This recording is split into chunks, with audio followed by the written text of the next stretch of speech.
En este tiempo en el que nos hemos tenido que quedar un poco más guardados que de costumbre, especialmente las mujeres que están ahora embarazadas, esperando bebé, pensé que quizás sería útil ofrecer como una especie de condensado de curso de preparación para el parto para que todas tengamos una cierta noción de qué es lo que podemos esperar para la llegada de nuestros bebés, porque el embarazo continúa independientemente de lo que sea la condición externa. Entonces, pensé en compartir con ustedes esta como súper condensado de clase de preparación para el parto, en el que de lo que vamos a hablar es un poquito de cuál es el recorrido de lo que sucede habitualmente en un trabajo de parto y qué cosas podemos hacer nosotras desde nuestra casa y a lo largo del recorrido para favorecer que el parto curse por lo que llamamos la vía fisiológica, es decir, una vía en la que no necesitamos mayores intervenciones. Entonces, para empezar, lo que hay que decir es que el parto se parece mucho a un viaje.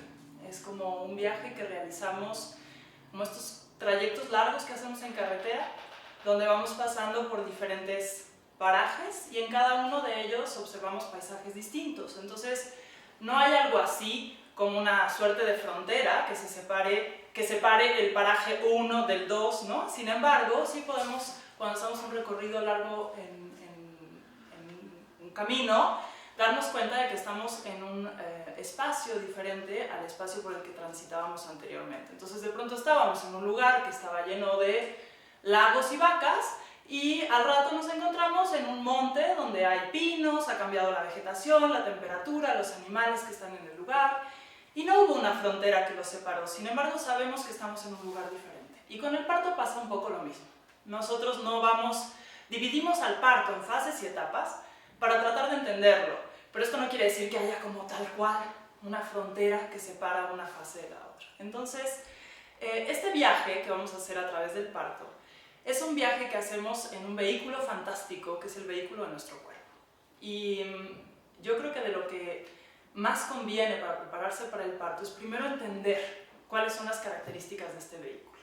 Cuando yo empecé a estudiar acerca del parto, trabajé sobre fisiología y me explicaron que el parto se regía o se regulaba por un principio muy sencillo y muy básico, que era el de las 4 P's. El parto está regulado por 4 P's. Y después de haber estudiado algunos años, me he dado cuenta que ese principio sigue siendo vigente. Entonces, de lo que les voy a hablar es de en qué consisten estos principios que regulan el parto y cuáles son los distintos estadios por los que vamos a atravesar en él. Entonces, la primera P del parto y de nuestro cuerpo es un pasadizo, un espacio a través del cual el bebé va a hacer un viaje. Entonces, este espacio está conformado por un conjunto de huesos y un conjunto de músculos que están dentro del cuerpo de la mujer. El trabajo sobre los huesos de la pelvis es un trabajo que hace una mujer fantástica, Nuria Vives, una española, que tiene un recorrido increíble investigando y analizando cómo es que funciona este conjunto de huesos en el caso específico del trabajo de parto y en mujeres vivas, porque muchas veces estudiamos la anatomía en términos bidimensionales, como en láminas, donde aprendemos el conjunto de huesos, y eso no nos permite ver como sus volúmenes, sus espacios, sus diámetros. Y por otro lado, estudiamos también la anatomía en cuerpos muertos, y Nuria lo que hace es decir, no, tenemos que pensar en este conjunto de huesos y cómo se mueven dentro de una persona que tiene capacidad de hacer asimetrías, movimientos, ¿no? Entonces, lo que ella explica es que la pelvis está conformada básicamente por 3 huesos. Son 2 huesos ilíacos y un hueso en la parte de atrás, que es la parte baja de nuestra columna vertebral y se llama sacro. Entonces nosotros, si tocamos nuestro cuerpo, podemos sentir como a la altura de la cintura tenemos estas especies de orejas de elefante, que son las crestas ilíacas. Si caminamos un poquito hacia el frente, nos vamos a encontrar con las espinas ilíacas. Y después, si quisiéramos seguir el camino de hueso, lo perdemos porque en esta zona hay mucho tejido, no lo podemos tocar, y lo siguiente que podemos tocar es nuestro pubis. Esta es la parte del frente de la pelvis. Y en la parte de atrás tenemos estas crestas ilíacas que descienden y se conectan con el sacro. Entonces, este conjunto de huesos, al no ser un anillo de hueso, sino un conjunto de huesos que están conectados entre sí mediante ligamentos, tiene movilidad. tiene movilidad en cualquiera de nosotros, pero más aún cuando estamos embarazadas. Cuando estamos embarazadas hemos estado produciendo una hormona que ayuda a relajar los ligamentos de nuestro cuerpo, por eso se nos caen las cosas, se nos doblan las rodillas, los talones, ¿no? Se nos doblan los pies, porque entonces lo que está sucediendo es que tenemos más guangos, nuestros ligamentos, justamente para permitir que este conjunto de huesos se desplace y dé paso al bebé. Lo que estudia Nuria es cómo se mueven los huesos. Entonces lo que dice es la pelvis se modifica de dos maneras. Se modifica desde fuera, porque si nosotros pudiéramos ver dentro de nuestro cuerpo, lo que conectaría aquí, en este espacio de la cadera, sería el fémur. Entonces cuando las mujeres se mueven, cuando nosotros hacemos movimientos levantando una pierna, por ejemplo, lo que hacemos es jalar el ilíaco y entonces ensanchamos los diámetros de la pelvis. Entonces Nuria lo que dice es, las mujeres se mueven y al moverse hay algunos movimientos que favorecen como el ensanchamiento de este espacio. Las asimetrías, cuando yo levanto una pierna y dejo otra abajo, estoy profundizando la apertura de este conjunto de huesos, ¿ok? Las asimetrías ensanchan los diámetros pélvicos. Y hay otro movimiento que hacemos cuando rotamos el fémur. Lo que estamos haciendo es como jalar con el fémur en esta dirección y entonces estamos ensanchando también los espacios de este pasadizo a través del cual el bebé tendrá que hacer su viaje. Entonces, que la mujer se mueva durante el trabajo de parto es muy importante, porque lo que permite es que los huesos se desplacen. Y además, ¿cómo nos vamos a mover? Pues depende de cómo esté la cabeza de nuestro bebé dentro de este conjunto de huesos, porque resulta ser que si viene la contracción y la cabeza del bebé empieza a chocar contra el hueso del pubis, voy a sentir muchísimo dolor. Entonces voy a buscar alguna postura que me produzca alivio. Y digo, ay, no, espérate, si me echo para atrás, o si me echo para adelante, o si abro un poco la pierna, siento menos dolor cuando viene la contracción. Por eso, el dolor es nuestra guía en el trabajo de parto, es nuestra brújula, porque aquello que hacemos para aliviarnos es lo que favorece el progreso. Es lo que hace que el bebé vaya encontrando su manera de pasar a través del pasadizo. Entonces la mamá cuando se mueve se hace grande para parir y el bebé a su vez se hace chiquito para nacer. Entonces el bebé no tiene un cráneo como el nuestro. Tiene 5 placas óseas que se pueden cabalgar entre sí. Se montan una arriba de la otra de manera que el bebé se compacta para pasar por el conjunto de huesos de la mamá. Entonces los huesos se mueven desde fuera y los diámetros de la pelvis se modifican por las posiciones y los movimientos que hace la mujer. Pero la pelvis se modifica también desde dentro. Si nosotros vemos la pelvis, tiene como 2 diámetros. Un diámetro anterior que se forma entre el promontorio del sacro, esta curva que tenemos en nuestra espalda, y que dicen que viene de cuando pasamos de ser cuadrúpedos a ser bípedos. Entonces en esta curvatura que dificulta la entrada de nuestros bebés a la pelvis, entre ese promontorio, el pubis y la parte baja de las crestas ilíacas se hace un primer diámetro, que si se fijan interesantemente, no es un círculo, sino que es como una suerte de óvalo. Por eso el bebé, cuando vemos la cabeza del bebé es también ovalada, entra de costado a la pelvis de su mamá. No en esta posición ni en esta, sino que entra de costado. Entra primero al diámetro anterior de la pelvis. Cuando entra, con su cabeza empuja el promontorio, abriendo el diámetro anterior, pero cerrando el diámetro posterior, el diámetro de salida, que es el segundo diámetro que se forma entre estos 2 huesitos, que interesantemente son los isquiones. Esos huesos que tenemos en las pompas, que nos duelen cuando nos pasamos mucho tiempo sentados sobre una superficie dura, son los isquiones, de manera que la pelvis no está como así en nuestro cuerpo, sino que está inclinada hacia el frente. Entonces el bebé abre el diámetro anterior, entra a la pelvis de su madre y se encuentra con la resistencia del piso pélvico, el periné, que es el conjunto de músculos que viven dentro de este conjunto de huesos. Entonces cuando encuentra la resistencia del periné, rota, se gira y empuja la parte baja del sacro, abriendo el diámetro posterior que se genera entre los 2 isquiones y el coxis, este huesito flotante que tenemos al final de la columna, y cerrando el diámetro anterior. De manera que ese movimiento que hace el bebé dentro del cuerpo de la mamá requiere que tengamos una pelvis libre. ¿Y qué es la pelvis libre, o lo que Nuria llama pelvis libre? Tiene que ver con una pelvis en la cual no hay presión, porque si yo acuesto a la mujer para parir, como solemos verlo en los hospitales públicos y privados, lo que sucede es que bloqueo el movimiento del sacro. Por eso es que la Organización Mundial de la Salud dice que elijas cualquier postura para parir. Parada, encuclillada, en 4 puntos, ¿no? Excepto acostada sobre la espalda con las piernas en estribos. A esa posición se le llama supina y dificulta el proceso del nacimiento del bebé. Entonces nosotros necesitamos una pelvis libre. Una pelvis libre no tiene presión en el sacro, de manera que el sacro se puede mover, y nosotros tenemos además conectado el fémur con la pelvis, de manera que cuando bloqueamos las rodillas tenemos mucho menos movilidad en la pelvis que cuando aflojamos las rodillas. Entonces, en el trabajo de parto es importante aflojar las rodillas para liberar el sacro y evitar toda presión sobre la espalda. ¿Okay? Entonces, eso es en lo referente al conjunto de huesos, de la primera P de nuestro trabajo de parto. Este conjunto de huesos está a su vez abrazado por un conjunto de músculos. Entonces, de cómo estén los músculos, de qué tan elásticos y flexibles estén, va a depender qué tanto se pueden o no desplazar los huesos entre sí. Si nosotros tenemos unos músculos súper rígidos, como solemos tenerlos cuando pasamos muchísimas horas sentadas en la computadora, mayormente sobre nuestro sacro, trabajando, ¿no? Entonces eso hace que tengamos poco espacio en la zona de la pelvis y poca movilidad, que es súper importante para llegar en las mejores condiciones en lo que se refiere a esta primera P del trabajo de parto, los estiramientos. Estirar esos músculos para que los huesos, cuando tengan que desplazarse, puedan hacerlo.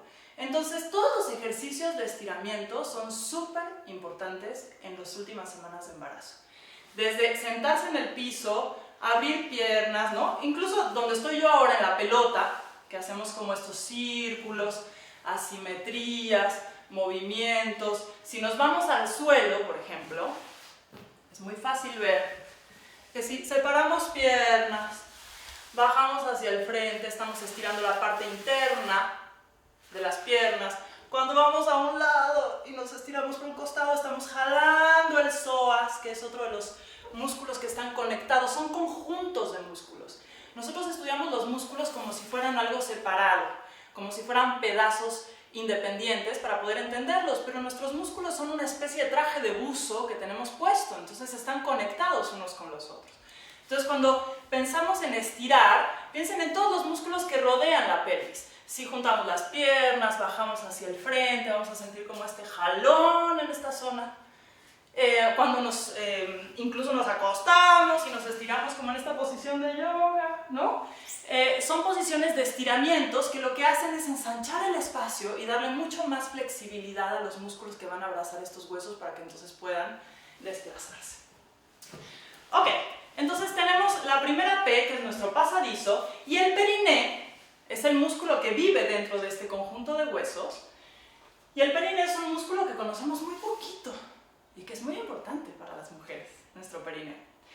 Entonces es este músculo que nosotros podemos como apretar cuando vamos a cortar el chorrito de pipí en el baño, lo podemos relajar o lo podemos desplazar, como si quisiéramos empujar hacia el piso con nuestro periné.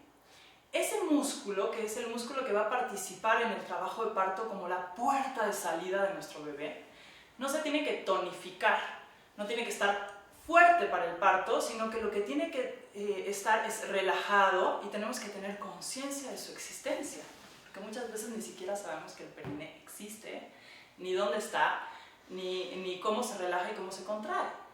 Entonces, cuando hacemos sonidos graves, cuando nosotros producimos vibraciones, el periné vibra también.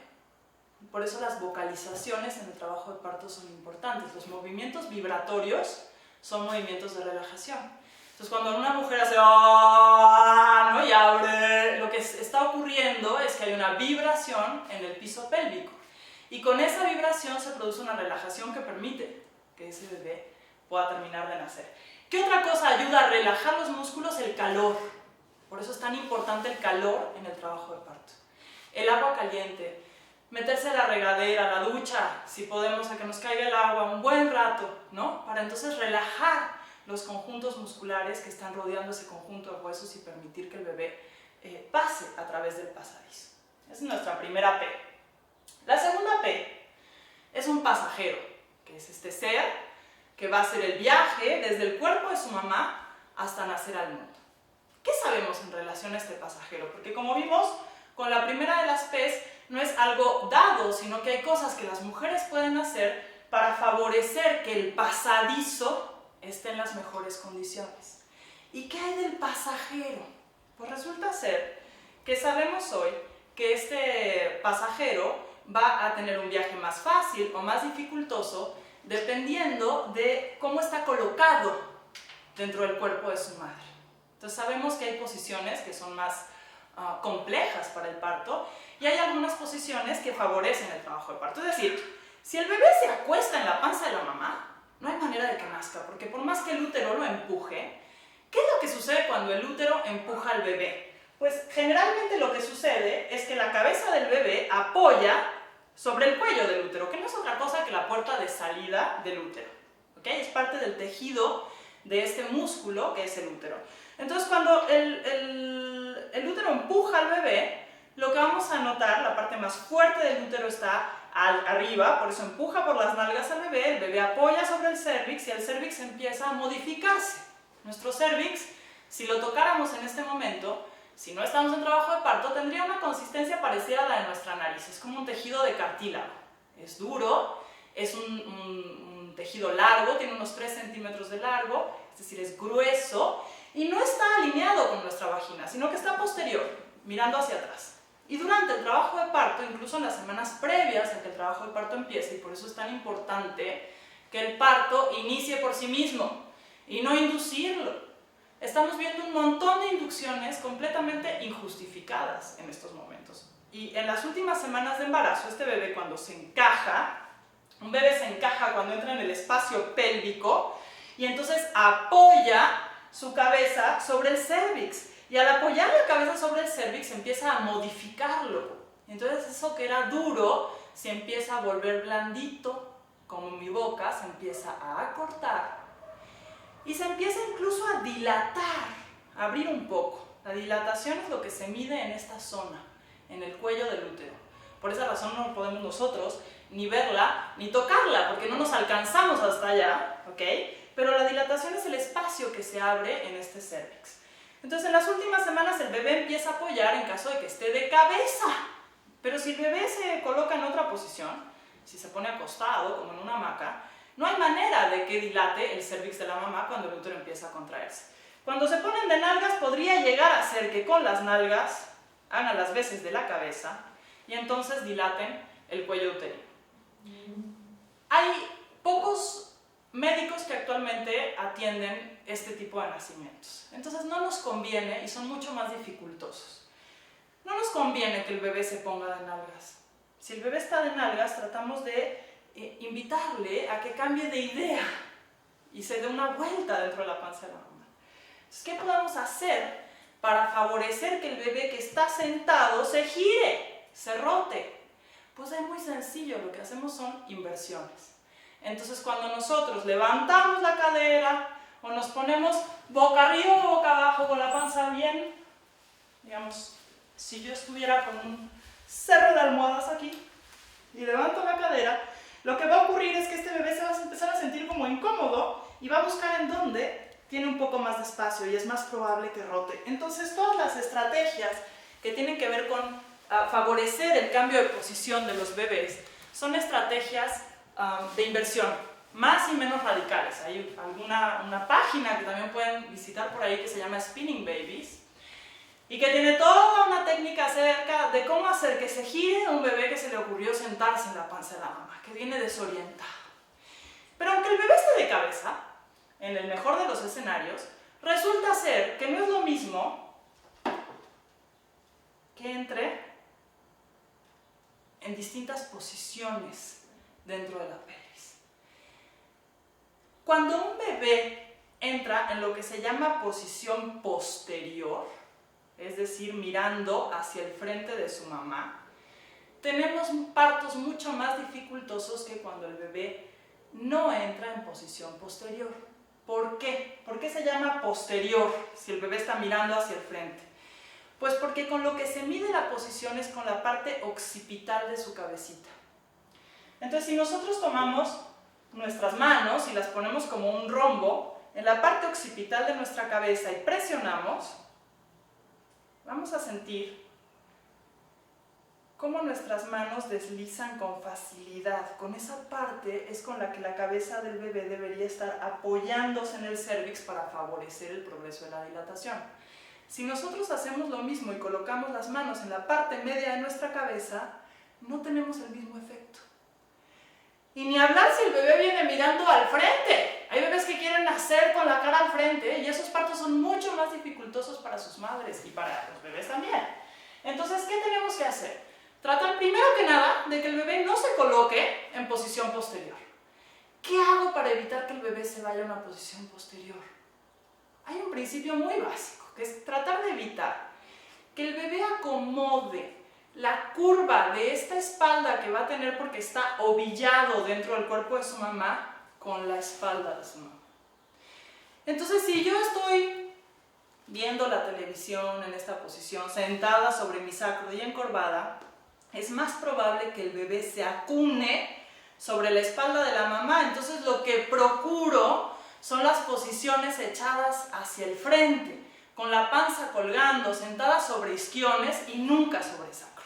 Si yo tuviera una lucecita imaginaria en mi ombligo, esa luz tendría que estar apuntando siempre al frente o hacia abajo, nunca hacia arriba. Y para eso es que son útiles estas pelotas, porque la pelota, como es una superficie inestable, me obliga a corregir postura, se utilizan para corregir postura. Entonces, si voy a pasar un rato largo sentada en la computadora trabajando y tengo por ahí en casa una pelota, ahora la puedo conseguir, me va a resultar más cómodo estar sentada sobre la pelota que estar sentada sobre la silla. Siempre es mejor a horcajadas de la silla que sentada normalmente en la silla. Entonces, cuidar la posición de la mamá ayuda a evitar que el bebé se vaya a una posición posterior. ¿Qué otra cosa es muy importante? Que el bebé tenga espacio para moverse y rectificar su posición dentro del cuerpo de la mamá. Y para eso necesito que la mamá tome mucho líquido. Hoy sabemos que la cantidad de agua que yo tomo está directamente relacionada con el volumen de líquido amniótico que tengo. Cuanto más espacio tiene el bebé, más fácil es que corrija su postura dentro del cuerpo de la mamá. Entonces, mucha agua o líquidos diariamente, vitamina C de fuente natural, frutas que contengan vitamina C, porque sabemos, a partir de un estudio que se hizo recientemente, que las membranas se refuerzan, se fortalecen con la vitamina C, entonces es menos probable que tenga una ruptura prematura de membranas, que se rompan antes de tiempo. Un parto en el que lo primero que ocurre es que se rompe la fuente suele ser más dificultoso, más arduo. Y voy contracorriente, porque voy a depender del criterio del equipo de salud que me atienda para ver qué tanto tiempo me dan antes de intervenir y de hacer una inducción con oxitocina o tomar alguna otra medida para que nazca mi bebé. Entonces, mucho líquido. ¿Y qué otra cosa sabemos? Además de que no queremos que se vaya posterior. Que los partos, de manera sorprendente, suelen ser más simples cuando el bebé se mete dentro de la pelvis de su mamá, entrando por el lado izquierdo y durante el trabajo de parto rota hasta esta posición en la que finalmente van a nacer, que cuando entra por el lado derecho. ¿Por qué? Pues resulta ser que este bebé, para nacer, tiene que hacer un gesto de humildad. Necesita bajar la cabeza para entonces apoyar con la parte occipital de su cabeza sobre el cérvix de la mamá. Y resulta ser también que no somos simétricas y nuestro cuerpo, nuestro útero, no es igual del lado derecho que del lado izquierdo. Y del lado derecho es más recto, mientras que del lado izquierdo es más curvo. Entonces, al ser más curvo, ayuda a que el bebé se oville, encoja su cabecita y apoye con la parte occipital sobre el cuello uterino. Entonces, hay un montón de cosas que tienen también que ver con esta segunda P, con mi pasajero. y que tienen que ver con cosas que podemos nosotros hacer desde antes para tratar de que este bebé se coloque en una posición favorable para el parto. ¿Y cómo voy a saber cómo está colocado dentro de la panza? Pues tocándome. Aprendan a tocarse. Nos da muchísimo miedo tocarnos la panza porque sentimos que si nos tocamos vamos a lastimar al bebé. No vamos a lastimar al bebé. Si yo me toco y estoy sentada no voy a sentir nada porque está todo muy duro, pero si me acostara por completo, me sería mucho más fácil identificar cómo está este bebito dentro de mi panza y mapearlo. Vamos a hacer como este mapeo del vientre, el que también se platica en Spinning Babies. Entonces, si nosotros ponemos al bebé, si tuviéramos un bebé en una posición correcta y lo que sentiríamos al tocar sería cerca del pubis algo duro, una pelota dura que yo puedo mover y sentiría otra bola muy dura como cerca de mis costillas en esta zona. Por acá tendría una revolución, porque claro, están las patitas del bebé pateando y empujando las costillas. Entonces esta sería mi zona de mayores movimientos. Y si me toco la panza desde fuera, sentiría mucho más aguadito, blando de este lado que de este otro, en el que tengo apoyada la espalda del bebé. Entonces cuando las mujeres aprenden a tocarse, también pueden ir eligiendo las posiciones que favorecen que su bebé se coloque de mejor manera.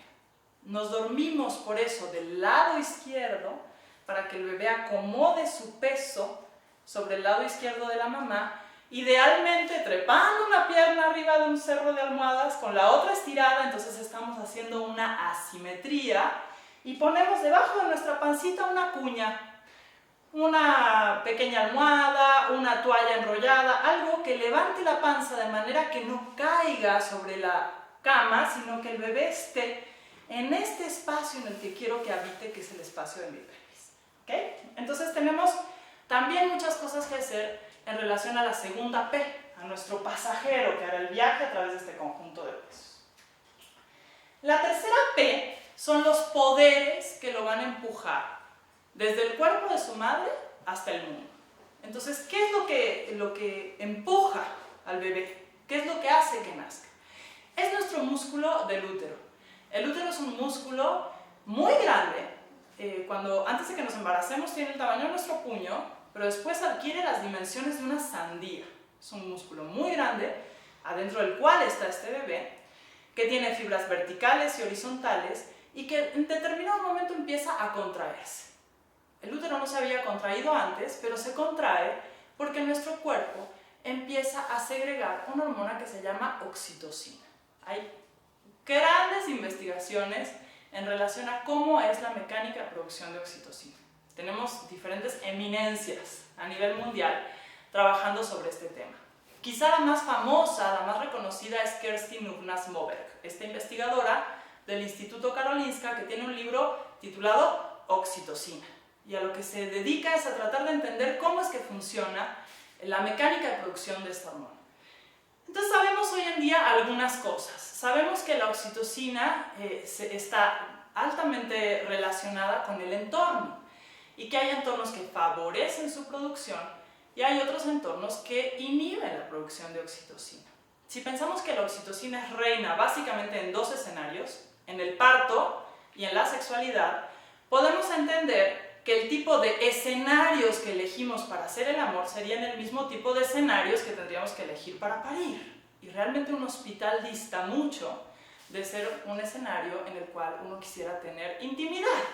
Entonces, tal como dice Guadalupe Trueba, una maestra, gracias a la cual yo he aprendido muchas cosas, hacemos algo, cuando damos a luz en un hospital estamos haciendo algo muy íntimo en un espacio muy público. Y eso comprende una enorme dificultad.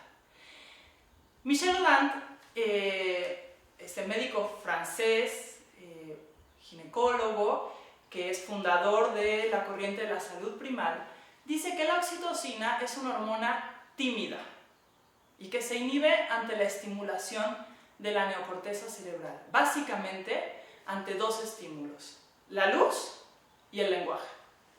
Y nosotros vemos que cuando estamos teniendo intimidad con nuestra pareja no estamos repasando la lista del súper, ni tenemos necesariamente todas las luces encendidas, sino que buscamos espacios de penumbra y de mayor silencio. Ese mismo tipo de espacios son los que las mujeres necesitan para parir. Entonces pareciera que nuestro sistema de salud va a contracorriente de la fisiología.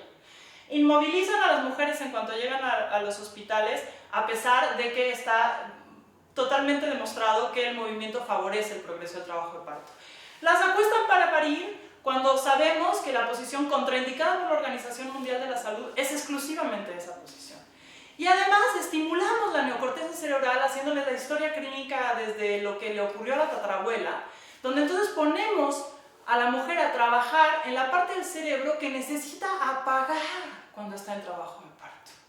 Entonces, cuando una mujer va a dar a luz, necesita desconectar esa parte del cerebro que está asociada con la producción de adrenalina. Y eso es muy importante.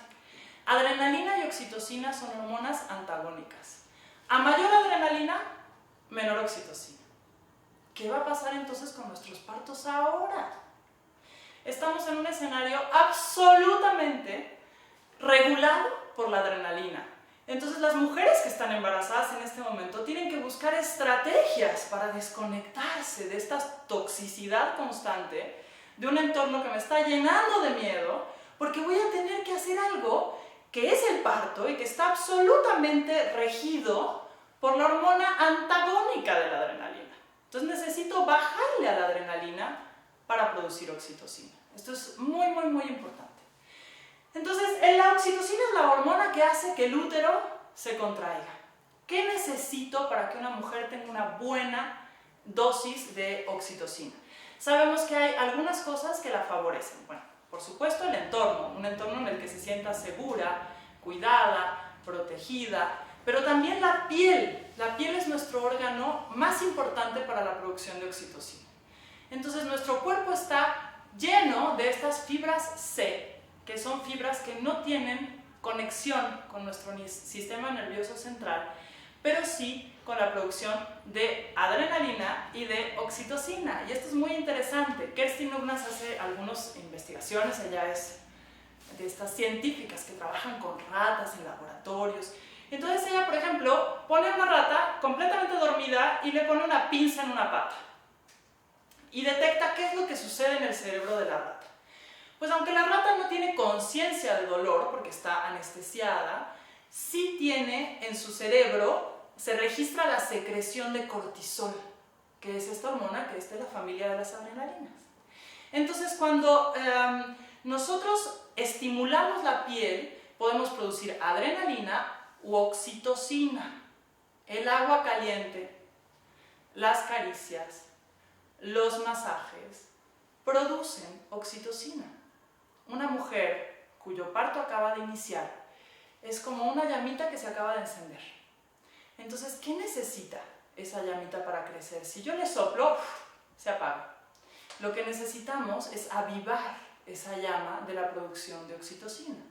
Entonces, cuando un parto acaba de iniciar, no tenemos nada que hacer en el hospital, no tienen nada que hacer por nosotros allí, porque ese escenario no es el escenario adecuado para la producción de oxitocina. ¿Dónde tendríamos que estar? En nuestro espacio de seguridad, donde nos sentimos contenidas, en intimidad, en confianza y estimulando la producción de oxitocina. Todo lo que produce placer produce oxitocina. Los besos producen oxitocina, el amor produce oxitocina, la intimidad produce oxitocina. Nada de eso está disponible en el hospital. Todo eso está en mi casa. Entonces hay que esperar en casa a que el trabajo de parto madure. Los partos fantásticos son los partos en los cuales las mujeres se quedan como guardadas en su cueva, esperando a que este proceso vaya agarrando fuerza antes de desplazarse al lugar en el cual finalmente habrán de nacer sus bebés. Entonces, tenemos esa tercera P, los poderes, van a depender también de cosas que yo puedo hacer. La oxitocina, el nivel de oxitocina que puedo generar a partir de estrategias que me lleven a incrementar su producción. Y por último, la cuarta P es la psique. Todo esto, este proceso, no está ocurriendo allá, en el espacio sideral. Está ocurriendo en mí. Y yo llego a parir con todas las historias de terror que me han contado, con todo el miedo que traigo en la cabeza, con todas las historias de las mujeres de mi familia, con mi linaje de mujeres, ¿no? Entonces, todo eso que está en mi cabeza tiene también una conexión con lo que ocurre en mi cuerpo. Tenemos de alguna manera tendones, fibras invisibles que conectan lo que está sucediendo con nuestro cuerpo con lo que sucede con nuestras emociones.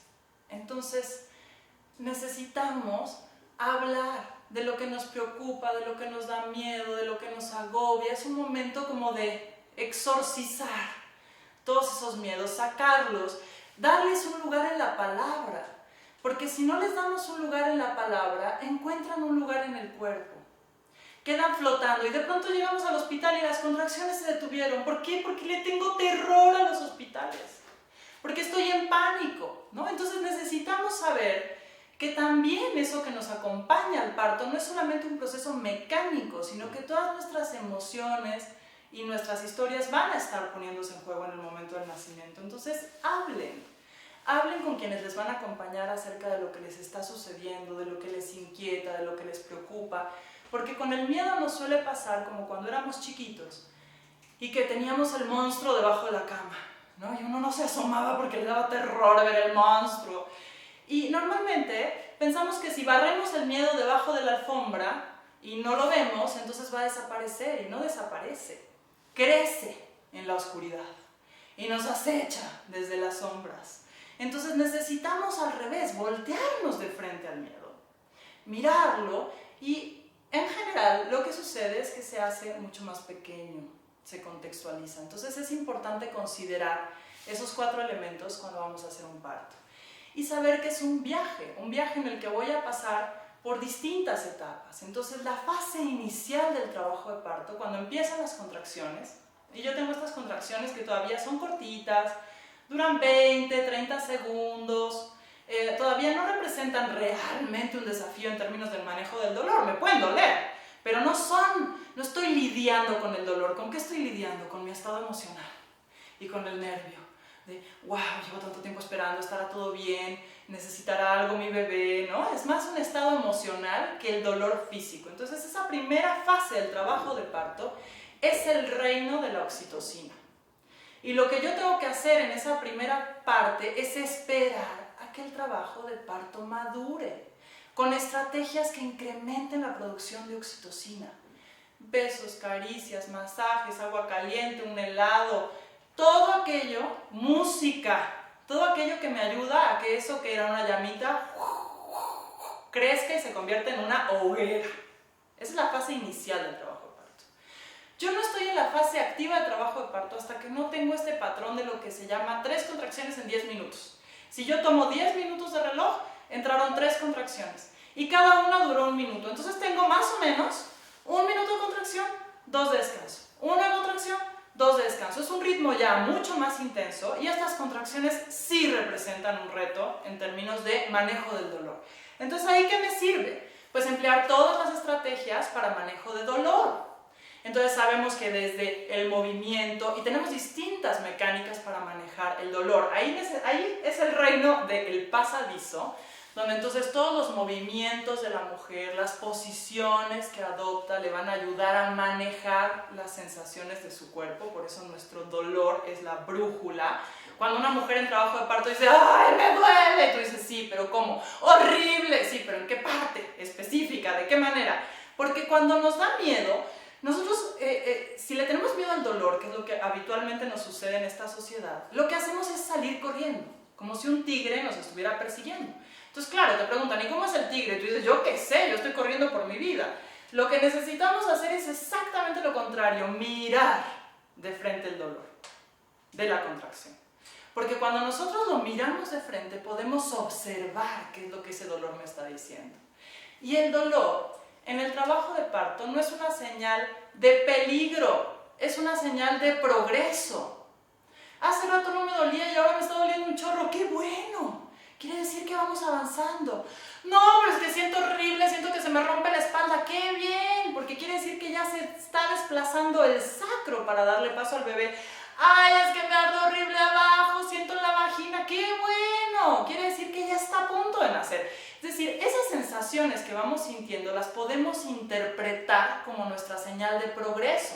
Entonces, cuando las contracciones ya se ponen intensas, regulares, ya representan un desafío en términos del manejo del dolor, qué bueno, porque ya llegamos al segundo reino del trabajo de parto, la fase activa, donde entonces estas contracciones más intensas van a ser las que van a hacer que el cérvix se dilate de forma mucho más efectiva. Lo que estuvo pasando en la primera etapa es que se fue como acortando, ablandando, y ahora se empieza francamente a abrir con la presión de la cabecita del bebé y mis huesos se empiezan a desplazar. Entonces aquello que yo sentía originalmente como una especie de cólico más al frente se va desplazando hacia la espalda. Y es un dolor que se vuelve como un cinturón y hasta baja por las piernas, porque entonces mi cuerpo se va ensanchando, se va abriendo, ¿ok? Entonces este empujón del bebé va a ir produciendo sensaciones distintas. Voy a estar en la fase activa de trabajo de parto buscando esas posiciones que me generan alivio al lado de todas las otras cosas que sabemos que son recursos alternativos para el manejo del dolor. Según las guías de práctica clínica, todas las mujeres deben tener acceso a recursos o estrategias alternativas para el manejo del dolor antes de decidir si requieren o no hacer uso de una analgesia ya médica. ¿Por qué? Pues porque todas estas estrategias alternativas no tienen ningún impacto negativo en el proceso del parto, mientras que el uso de anestesia sí tiene algunas implicaciones para el proceso y para el bebé. Entonces, ¿cuáles son esos recursos alternativos para el manejo del dolor? Básicamente lo que sabemos es que el dolor en el trabajo de parto viaja a nuestro cerebro a través del sistema nervioso central.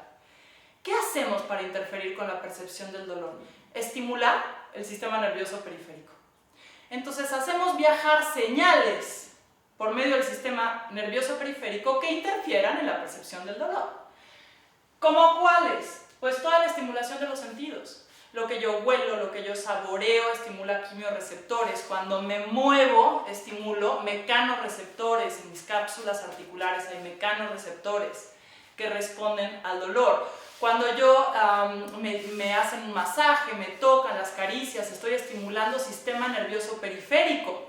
Entonces eso interfiere con la percepción del dolor y lo minimiza, no lo desaparece. El dolor en el trabajo de parto forma parte de la experiencia, pero sí me ayuda a trabajar con la sensación de dolor. Entonces cuando nosotros entramos a una sala de parto y vemos que las luces están bajas, que hay música en el ambiente, que pusieron aromaterapia, que la mamá está en una pelota, que está vocalizando, ¿no? ¿Es un parto hippie? ¡No! Es un parto que está basado en la fisiología. Estamos trabajando con recursos para favorecer el progreso de la fisiología, no para entorpecerlo. Entonces, necesitamos como conocer los principios de la fisiología para entonces poder trabajar con nuestro cuerpo de manera activa y apropiarnos del parto, porque el parto es fantástico y es una oportunidad increíble para cambiar el vínculo que tenemos con nuestro cuerpo.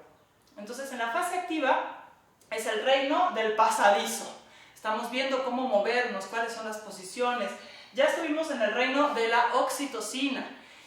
Y después vamos a llegar a ese periodo que es realmente el más desafiante del trabajo de parto, al que le llamamos transición. Es un pedazo muy cortito, pero es el punto más rudo, donde todas tiramos la toalla y decimos, no, yo de verdad con esto no puedo, ¿no? Que las contracciones que tenían un ritmo y entonces empezaban bajas, subían, llegaban a un punto máximo, descendían y me daban una pausa, se empiezan a poner locas. Y entonces empiezan a subir y bajan, pero tienen un segundo pico, un tercero, se pega una con la otra, ¿no? Entonces perdemos ese ritmo que me permitía prepararme para la sensación de dolor. Y es muy difícil lidiar con como con este periodo del trabajo de parto. Yo diría que es ahí donde todas tiramos la toalla. Y decimos, yo de verdad, con esto no puedo. Nuestro cuerpo activa todas sus alertas y dice, vas a morir, ¿no? Y entonces empezamos a temblar, a vomitar, nos da frío, nos da calor. ¿Qué es lo que tenemos que saber? Que no nos vamos a morir, que todas pasamos por allí y que es la tranquera que tenemos que brincar para llegar al otro lado. Entonces la transición es realmente lo más desafiante de todo el proceso. Si nos preparamos para algo es para atravesar por ese periodo cortito de 20 minutos 1 hora y media, cuando mucho. Pero podemos llevar muchísimas horas de trabajo de parto antes de llegar a esa etapa. Y realmente lo que tenemos que saber es que cuando sentimos que no podemos es porque ya pudimos, porque estamos a nada de lograrlo. Y que allí donde no te lleva tu pie, te lleva tu corazón. Y entonces que ese punto donde la mujer se avienta como el salto al vacío y dice, ok, confío, es lo que hace falta para llegar a otro paraje. El bebé no va a nacer en ese estado, las contracciones van a volver a separarse, van a volver a espaciarse, voy a volver a tener tiempo para recuperarme, pero tengo que pasar por la transición, que yo pienso que se debe parecer mucho a este fenómeno que describen los maratonistas, de este kilómetro en el maratón en el cual ellos sienten que de verdad no pueden dar un paso más, que ni de casualidad llegan al kilómetro 42 porque no pueden dar ni un paso más. Entonces estamos ahí como en ese punto en el que lo que necesitamos es que ocurra este mismo fenómeno al que los maratonistas llaman el segundo aire, donde entonces después de que yo siento con la pared que me caigo, que me voy a morir allí, viene como este recarga de energía, este shot que necesito para llegar al final. Entonces, pasada la transición, algunas mujeres experimentan una pausa, pero aunque no haya una pausa, las contracciones vuelven a espaciarse incluso más, 3, 4 minutos, y empiezo a tener sensaciones distintas. Y empiezo a sentir este deseo o esta sensación de pujo, que empieza siendo más sutil, tipo ganas de ir al baño, y se va volviendo cada vez más un deseo, una necesidad imperiosa de pujar, y vienen otras sensaciones que van a acompañar a esta última parte del proceso, la recta final del trabajo de parto, que es el reino del pasajero. Entonces, lo que sabemos es que la Organización Mundial de la Salud recomienda que las mujeres pujen libremente, es decir, guiadas por las sensaciones de su cuerpo y en las posiciones en las que ellas sienten progreso, donde siento que avanzo. Es mucho más sencillo pujar si yo estoy en una posición vertical. Entonces, para el pujo necesito apoyo, necesito anclajes, puntos de los cuales jalarme para poder hacer fuerza y encontrar la manera en la cual negociar la salida con este bebé. Entonces, si nosotros permitimos que las mujeres recorran el viaje del trabajo de parto y del nacimiento de sus hijos, guiadas por las sensaciones de su cuerpo, conociendo los principios de la fisiología, ¿qué vamos a tener? Mujeres que van a salir del parto sintiéndose poderosas y diciendo, yo parí a este niño. Y eso tiene un impacto en cómo nosotras construimos a partir de este momento, que es fundamental, es un momento en el que convergen muchas instancias de nuestro ser. Está en juego nuestro cuerpo en pleno, pero también nuestra psique, nuestras historias, la sociedad en la que vivimos, ¿no? Entonces es un momento en el que se opera una reconfiguración, una reescritura de la subjetividad.